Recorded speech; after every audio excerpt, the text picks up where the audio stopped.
bien à Moscou, et puis c'est notre tour, des âneries pareilles. Au Cameroun, ou ailleurs d'ailleurs, le tribalisme n'est pas une opinion. On ne peut pas dire que c'est notre tour. Le tour de qui? Pourquoi faire? Nous sommes une nation. Moi, par exemple, qui vous parle, je suis d'abord Camerounais.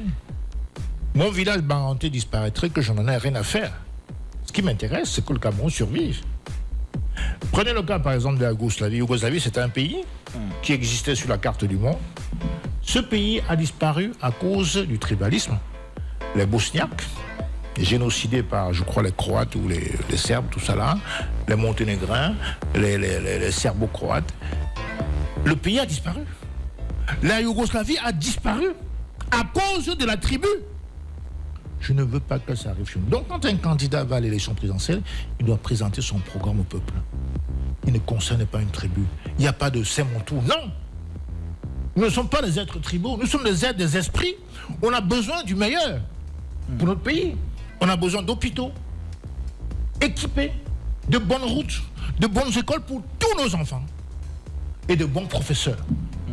On n'en a rien à foutre de quel village vous êtes. Ça ne peut pas m'intéresser à aucun moment.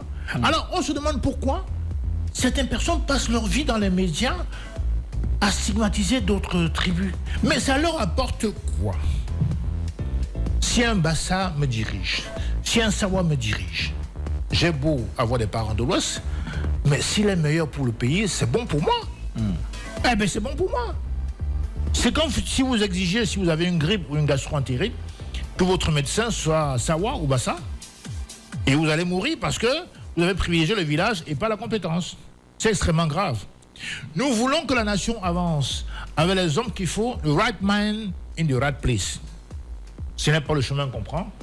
Et d'où le sens de ma plainte que je vais déposer dans quelques jours parce qu'il faut stopper le logiciel tribal dans ce pays. Ça n'apporte rien. Dites-moi un instant, à quel moment le fait d'appartenir à une tribu a contribué au progrès de l'humanité? Dites-moi à quel moment. Quand il dit que je suis barantais, mais le savoir, tu es bafia, ça apporte quoi? Le travail, l'argent, ça apporte quoi? Ça, c'est l'instinct animal, purement et simplement. Je prends l'exemple des Afro-Américains. Ils ont quitté l'Afrique il y a 500 ans, je ne sais pas combien d'années. Ils ne connaissent pas leur ethnie. Mais beaucoup de Noirs ont inventé les masques à gaz, c'est un Noir qui l'a inventé. Les feux de route, c'est les Noirs qui l'ont inventé. Le GPS, c'est un Noir qui l'a inventé. Le congélateur, c'est un Noir qui l'a inventé. Il ne connaissait pas sa tribu, mais ça ne lui disait rien. Ce qui compte, c'est le progrès qu'il apporte à l'humanité. Ok, un extrémiste baminiqué apporte quoi à l'humanité? Un extrémiste Bassa apporte quoi à l'humanité? Un extrémiste Sawa apporte quoi à l'humanité? À rien. Mais vraiment rien. Au contraire, il nous enfonce dans la nuit noire. Dans la nuit noire. Et il faut stopper tout ça.